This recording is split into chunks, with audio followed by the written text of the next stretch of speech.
Hola alumnos, ¿cómo están? Hola, hola. Vamos a ir retomando ya, vamos a esperar que la gente se una a la clase y partimos con el segundo módulo.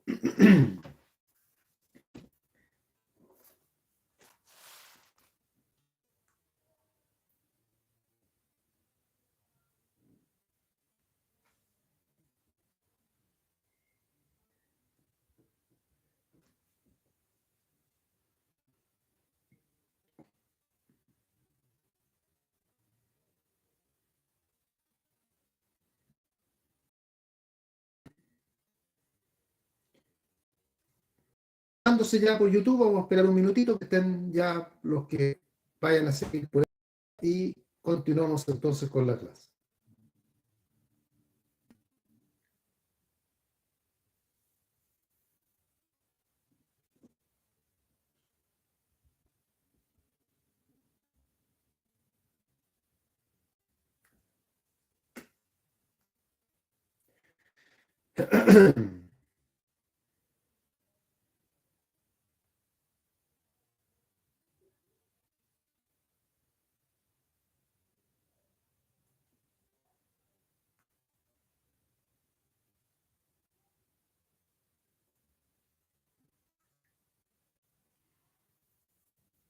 Ya, vamos a partir entonces.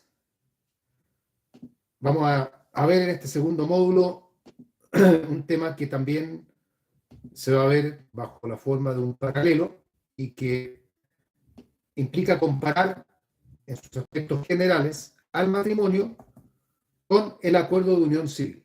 Lo hago particularmente porque sé que muchos de ustedes, depende de la época que hayan egresado, es probable que no hayan visto el acuerdo de unión civil en clases en la universidad y por lo tanto voy a elaborar un pequeño paralelo para que pueda servir, puedan comprender esta materia de mejor forma.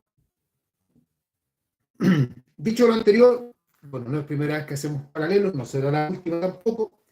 No olviden que siempre que uno compara, la idea es comparar siempre con algún criterio en mente y no llegar tirando ideas porque sí. Y este paralelo va a seguir un poco esa misma tónica de ir comparando. Son básicamente diferencias, pero como lo van a ver hacia el final, hay algunas similitudes también entre ambos. Tenemos un PowerPoint que ya se los envié y vamos a empezar a trabajar con él entonces desde ahora. Bien, el primer punto a tomar en cuenta, y convengamos en esto que los puntos que yo he señalado para esto son puntos que tienen que ver con cuestiones bien básicas, se podría decir. No estoy tocando temas muy complejos, el paralelo no tiene por qué serlo tampoco, y el acuerdo de unión civil. Con lo que vamos ahora, yo diría que es suficiente para que ustedes puedan responder en caso que les pregunten temas puntuales sobre el acuerdo de unión civil, así que no debería tampoco generar mayor dificultad. Bien, vamos entonces. Primer punto a tratar en este paralelo respecto a la regulación, algo que la verdad no tendría mayor importancia, pero es bueno como una cuestión más bien formativa. En cuanto a la regulación, ¿dónde se encuentran reguladas estas instituciones? Y así tenemos que el matrimonio está tratado en parte por el Código Civil. Hay ciertos puntos del matrimonio que son efectivamente tratados por el Código Civil. Por ejemplo, el Código Civil define matrimonio en el artículo 102 y no solo lo define, sino que algunas de sus características, algunos de sus efectos también están acá en el Código. Pero además del Código, el matrimonio encuentra su regulación, obviamente, en la ley de matrimonio civil, en la ley de matrimonio civil, que es la ley 19.947, vamos a dejar en silencio a Carlos por ahí que está un poquito bullicioso, la ley 19.947 que es del año 2004. ya llamar la nueva ley de matrimonio civil ya no viene al caso, ya va a ir cumpliendo pronto 20 años de vigencia, así que lo novedoso ya se perdió en el tiempo. Eso en cuanto al matrimonio, esta doble regulación entonces. Código civil por un lado, ley de matrimonio civil por otro lado. El acuerdo de unión civil, tiene una regulación que está dada por su propia ley, que en este caso es la ley 20.830 del año 2015. 20.830 del año 2015 en la ley sobre acuerdo de unión civil, una institución que nace en Chile justamente para dar una alternativa a aquellas parejas que no querían o no podían contraer matrimonio y que tuviesen una alternativa de cómo regular su convivencia, especialmente desde el punto de vista patrimonial, que pasaba con los bienes que adquieren, los derechos hereditarios, etc. Segundo punto en el paralelo respecto al concepto. Y acá ambos están definidos legalmente. Tenemos definición legal de matrimonio en el artículo 102 del Código Civil, que dice que el matrimonio es el contrato solemne por el cual un hombre y una mujer se unen actual e indisolublemente y por toda la vida, con el fin de procrear, vivir juntos y de auxiliarse mutuamente. Es un concepto que no es un concepto que la doctrina lo encuentre plenamente satisfactorio. Por lo pronto, se ha cuestionado el que la definición haga hincapié en que el matrimonio es indisoluble cuando resulta que la propia ley contempla causales para disolverlo, en fin. Y sabemos que en la actualidad está en entredicho el que se trate realmente de una institución entre un hombre y una mujer. Todo esto eventualmente va a ir cambiando, pero de momento este sigue siendo el concepto. Por su parte, el acuerdo de unión civil tiene su concepto en el artículo primero de la ley que lo regula, la ley 20.830, y dice que es un contrato celebrado entre dos personas que comparten un hogar con el propósito de regular los efectos jurídicos derivados de su vida afectiva en común o simplemente por ver el concepto directamente en la ley.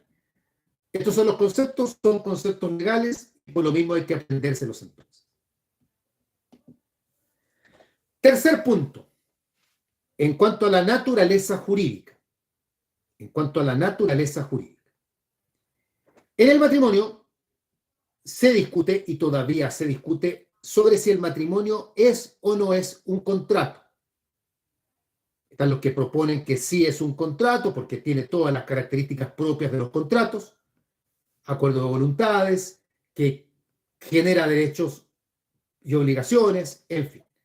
Pero hay otros que sostienen que no es un contrato porque el matrimonio tiene efectos permanentes, efectos que duran para toda la vida y que por lo tanto excede el caudal de efectos que habitualmente tiene un contrato y por ende dicen que más bien al matrimonio se le debe calificar como una institución. Y el tema es discutible hasta el día de hoy, se sigue manteniendo la idea para algunos de que el matrimonio es un contrato, otros dicen que es una institución. Incluso han aparecido otras posturas también. Es un tema, por ende, que no está completamente cerrado. En el caso del acuerdo de unión civil, no hay discusión alguna, es un contrato. De hecho, la definición dice que es un contrato y por ende no se ha planteado en este sentido ninguna discusión. Es evidente que el afán del acuerdo de unión civil es eminentemente patrimonial y eso lo acerca también al carácter contractual que la propia definición declara que tiene. Cuarto punto en el paralelo, respecto a la diferencia de sexo. En el matrimonio, tal como lo tenemos vigente aún, porque esto se advierte que es probable que cambie en el futuro, pero tal como lo tenemos hoy en día, siendo hoy 30 de noviembre del año 2021, el matrimonio tiene que ser entre un hombre y una mujer. Por ende, en el matrimonio, la diferencia de sexo condiciona la existencia del matrimonio. La diferencia de sexo es un requisito de existencia, una condición de existencia en el matrimonio. De tal manera que si hubiese un matrimonio entre dos personas del mismo sexo, no hay matrimonio en este caso. En el acuerdo de unión civil, en cambio, no tenemos como elemento relevante la diferencia de sexo. Es más, en el acuerdo de unión civil, la construcción de la institución tiene que ver precisamente con dar una alternativa a aquellas parejas que son del mismo sexo para que puedan regular sus uniones y que esa regulación tenga obviamente alcances patrimoniales. Algo que con el matrimonio no pueden lograr porque el matrimonio se mantiene aún como entre un hombre y una mujer. El acuerdo de unión civil da una mayor diversidad, Quiero aclarar, sin embargo, que el acuerdo de unión civil no es una institución que tenga que ver solo con las personas del mismo sexo. También parejas heterosexuales pueden optar por el acuerdo de unión civil. Ahora, dentro del acuerdo de unión civil, también se presentan ciertas materias en que la diferencia de sexo es importante. Digamos que no es importante para celebrar el acuerdo, porque el acuerdo se puede celebrar igualmente. Pero hay materias puntuales del acuerdo de unión civil que son pensadas o tienen aplicación dentro de segundas nupcias. Aun cuando en realidad este impedimento de segundas nupcias ya está derogado para el acuerdo de unión civil, por lo tanto, hoy no lo deberíamos considerar. Pero sí en cuanto a la posibilidad de que haya matrimonio posterior, porque el acuerdo de unión civil regula la alternativa de que quienes son hoy día convivientes civiles, o sea, que están bajo acuerdo de unión civil, quieran con posterioridad celebrar el contrato de matrimonio entre ellos. Lo permite, pero eso no puede obviamente realizarse cuando quienes son convivientes civiles son del mismo sexo. Y por último, respecto a la presunción de paternidad, también ocurre algo similar. En el acuerdo de unión civil hay también presunción de paternidad de los hijos nacidos o concebidos. Dentro del acuerdo de unión civil se presume que tienen como padre al conviviente varón, pero eso naturalmente se va a dar siempre y cuando en este acuerdo de unión civil quienes convivan sean de distintos sexos. Bien, continuamos. Hasta acá estamos bien. No se olviden que cualquier duda, cualquier pregunta me la van comentando. Especialmente tomando en cuenta, que algunos puede que no hayan visto esta materia en la universidad. Continuamos. Respecto al Estado civil. Aquí la verdad es que esta es una diferencia que hay que tomarla en cuenta, obviamente, pero no es tan trascendente. En materia de Estado civil, en el matrimonio, el Estado civil que cabe, al que van a pasar los contrayentes, es casado. En cambio, en el acuerdo de unión civil, el Estado civil que se adopta es conviviente civil. Conviviente civil.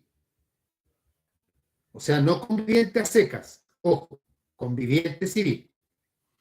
Pablo pregunta, profesor, ¿se puede celebrar un acuerdo de unión civil con un matrimonio respecto del cual aún no se ha declarado el divorcio?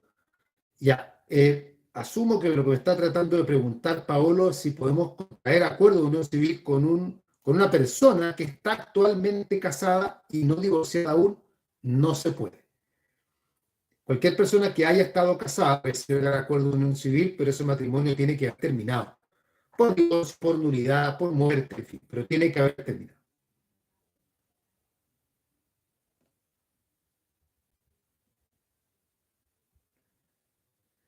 Profesor, me dicen ahora, ¿qué pasa con la pareja homosexual femenina, que una de ellas queda embarazada, ya sea con técnica asistida? ¿Qué pasa con la filiación de la criatura con la otra contrayente? No hay filiación, pues si la filiación tiene que darse entre un hombre y una mujer, o sea, la madre que da a luz al hijo será la madre, la otra no puede ser madre también y no puede ser padre. Podría adoptar eventualmente, pero ahí no hay un conflicto de filiación para esos efectos. Alejandra me dice, ¿se puede casar por un cura y luego ratificar dentro de 8 días ante el registro civil, pero para unión civil no? No, porque el matrimonio religioso cabe porque está regulado por la ley de matrimonio civil. No hay nada que tenga que ver con lo religioso que esté regulado por la ley sobre acuerdo de unión civil.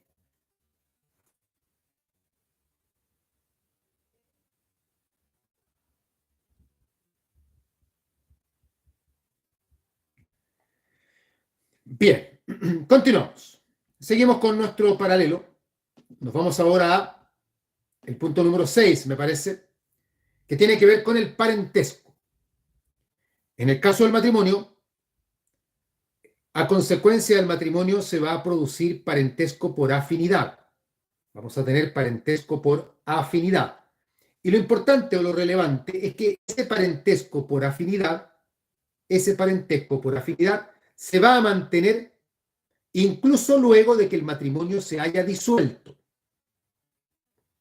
Se contrae matrimonio, va a surgir parentesco por afinidad, luego se disuelve el matrimonio, sin embargo el parentesco por afinidad se va a mantener.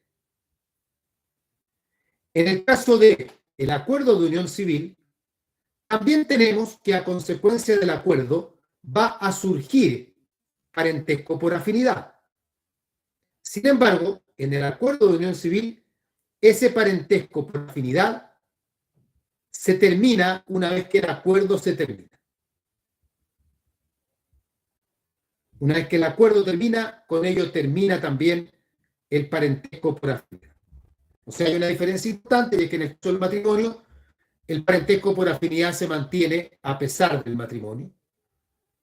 En cambio, en el acuerdo de unión civil, una vez que el acuerdo termina, el parentesco por afinidad también termina.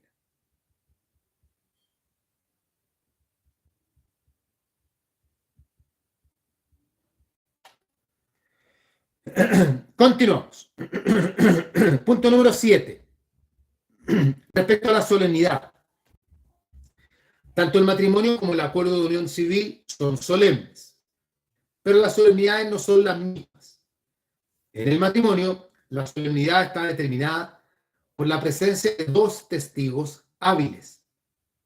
En cambio, en el acuerdo de unión civil no se necesitan testigos, sino que basta con la presencia del oficial del registro civil. De hecho, acá podemos observar que no se contempla la idea de que haya un funcionario eclesiástico, como se sucede con el matrimonio, que es lo que estaba preguntando su compañera hace un momento atrás. 8º punto. Respecto a las incapacidades. Incapacidades. En el matrimonio, la capacidad para contraer matrimonio, está dada por un tema que nosotros ya lo estudiamos ya, así que voy a referirme más que todo a eso.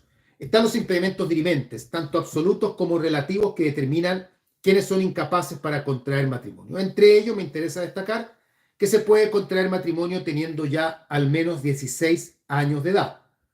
En cambio, en el acuerdo de unión civil, las incapacidades son distintas. Ya las estudiamos cuando hicimos la clase sobre capacidad. Voy a destacar en este momento, para mantener alguna diferencia, de que en el caso del acuerdo de unión civil hay que tener como mínimo 18 años de edad para poder contraer. Tengo una pregunta que me hace Stephanie. Me dice: profesor, con respecto a la ley de identidad de género, pareja de mismo sexo biológico, pero con distintos sexos en su cédula de identidad, ¿pueden contraer matrimonio? Sí, pueden contraer matrimonio. ¿Se le da prioridad al sexo expresado en la cédula para estos efectos? Sí, ellos sí pueden contraer matrimonio. Continuamos. Respecto a los impedimentos para contraer matrimonio o para celebrar acuerdo de unión civil, acá el tema se simplifica bastante, puesto que en el matrimonio están los impedimentos de falta de ascenso, está el impedimento de guardas y está el impedimento de segundas nupcias, que fue disminuido recientemente por la legislación, pero no ha sido derogado. Por lo tanto, se mantienen los 3 impedimentos: el impedimento de falta de ascenso, el impedimento de guardas y el impedimento de segundas nupcias. En el caso del acuerdo de unión civil, en cambio, no hay impedimentos. El único que había era el impedimento de segundas nupcias, pero fue derogado para el acuerdo de unión civil, por lo tanto, ninguno de los impedimentos se mantiene. Otro punto en el paralelo, respecto a los derechos deberes que existen en ambos. El matrimonio tiene diversos derechos deberes: la fidelidad, la convivencia, el auxilio, el socorro, la ayuda mutua, la cohabitación, etc. Tiene una gran variedad de derechos deberes en el matrimonio. El acuerdo de unión civil, en cambio, está mucho más restringido, puesto que la ley solo contempla dos deberes en el acuerdo de unión civil, que son la ayuda mutua y el solventar los gastos de la familia. Ayuda mutua y solventar los gastos de la familia.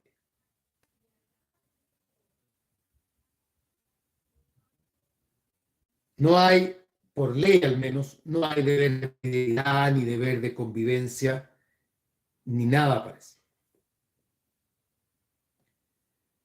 Sigamos. Respecto a los regímenes patrimoniales. Sobre este tema, digamos que hay regímenes patrimoniales tanto en el matrimonio como en el acuerdo de unión civil, pero son regímenes patrimoniales diferentes. En el matrimonio, los regímenes patrimoniales son la sociedad conyugal, la separación total de bienes y la participación en los gananciales, cada uno con sus características y sus afanes. En el acuerdo de unión civil tenemos como regímenes el de comunidad, que no se parece a la sociedad conyugal, y el de separación total de bienes. Dentro de estos temas también podríamos puntualizar como diferencias el que, por ejemplo, en el matrimonio, el régimen que opera por defecto, es decir, si no eligen otro, es la sociedad conyugal. En cambio, en el acuerdo de unión civil, el régimen que opera por defecto, si no hay ningún otro elegido, es la separación total de bienes. ¿Cómo estamos hasta acá? ¿Alguna duda, alguna pregunta? No nos queda tanto. La clase de hipoteca fue larguita, así es que esta va a ser más breve, porque además no es tanto el contenido, yo diría que es bastante accesible, pero no por eso, ojo, no por eso menos importante. Ya no caigamos en el facilismo que tienen los alumnos de decir, esta materia es fácil, por lo tanto no la preguntan. No, la dificultad o la facilidad no tiene que ver con la importancia. Así que cuidado con eso. Alejandra dice, ¿qué diferencia, me imagino, hay entre sociedad conyugal y comunidad? Mucha. Primero que todo, la sociedad conyugal no es comunidad. En la sociedad conyugal el que administra solo el marido. Eso no sucede en la comunidad. La forman distintos bienes. En fin, no, son muy distintas. No tienen realmente mucha similitud. Continuamos. Respecto a la disolución, el matrimonio, bueno, yo ahí coloqué las causales por las que se disuelve el matrimonio, que ya las hemos visto por otros motivos en otras clases. Muerte real, muerte presunta, sentencia de divorcio, sentencia de nulidad, sentencia que acoja la rectificación de sexo, esto de haberse cambiado el sexo, pone fin al matrimonio porque no puede continuar el matrimonio con personas del mismo sexo. En cambio, en el acuerdo de unión civil tenemos como causales de disolución la muerte real, la muerte presunta, cuando los convivientes civiles entre sí contraen matrimonio, porque eso le pone término al acuerdo de unión civil, poner término también al acuerdo de unión civil de mutuo acuerdo, se ponen de acuerdo y llegan hasta ahí nada más, sin necesidad de juicio. Por voluntad unilateral, es decir, que uno de los convivientes diga yo no quiero continuar y tampoco necesita juicio para ponerle término. Y por último, la nulidad, dado que se trata de un contrato y es por lo tanto un acto jurídico, es perfectamente susceptible de nulidad. Juan Guillermo pregunta, profesor, ¿cuál es la diferencia de las causales de nulidad entre matrimonio y acuerdo de unión civil? Son básicamente las mismas, con la diferencia que en el matrimonio está también la nulidad por falta de testigos. Eso no ocurre en el acuerdo de unión civil, pero las demás causales son similares. Sofía pregunta, ¿cuáles son los efectos si muere un conviviente civil? Termina el acuerdo de unión civil. El acuerdo de unión civil no va a continuar si uno de los convivientes civiles muere.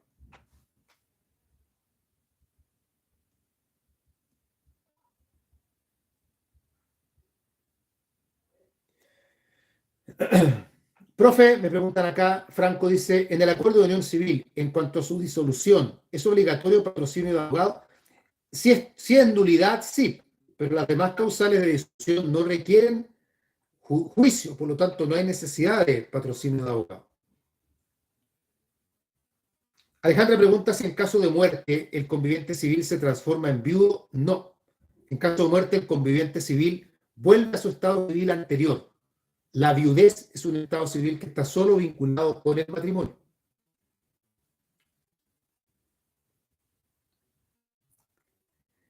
Ya, por último, en el paralelo yo coloqué al final algunas instituciones similares, algunos puntos que tienen en común. Y destaco los siguientes.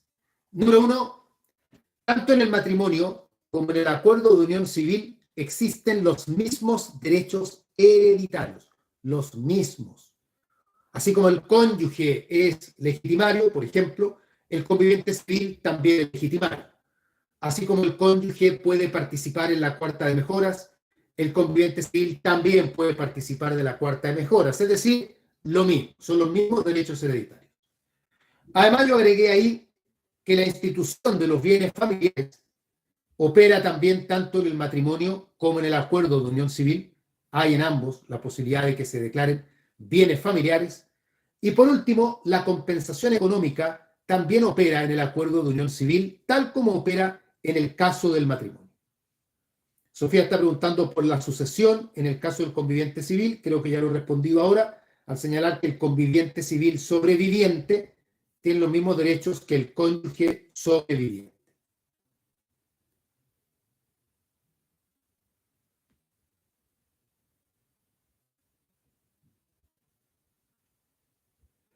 Juan Guillermo dice, profesor, ¿hay una diferencia en cuanto a los alimentos que se deben? No, tampoco hay diferencia.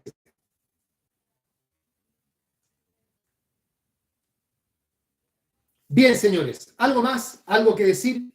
Esto fue más breve porque el tema no daba tanto para más.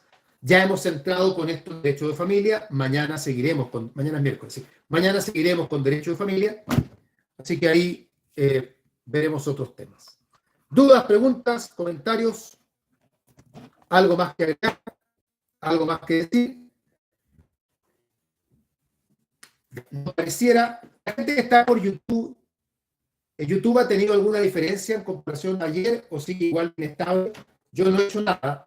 Sigo transmitiendo con el mismo internet, con el mismo equipo, pero estoy preguntando porque como nadie ha comentado nada en particular, yo asumo ya que Zoom está bastante más estable, por lo tanto espero que por ahí no haya habido ningún inconveniente. Así que sí, los que están por el YouTube, si me pueden comentar algo, sería interesante. Bien, pues señores, nos vemos mañana. Estén todos muy bien, cuídense. Para los que están en el taller de casos, pues ustedes, ahora tenemos justamente el taller en unos minutos más, así que para que estén atentos. Los demás, nos vemos mañana. Mucho ánimo, mucha suerte, que estén todos bien. Gracias. Chao, chao.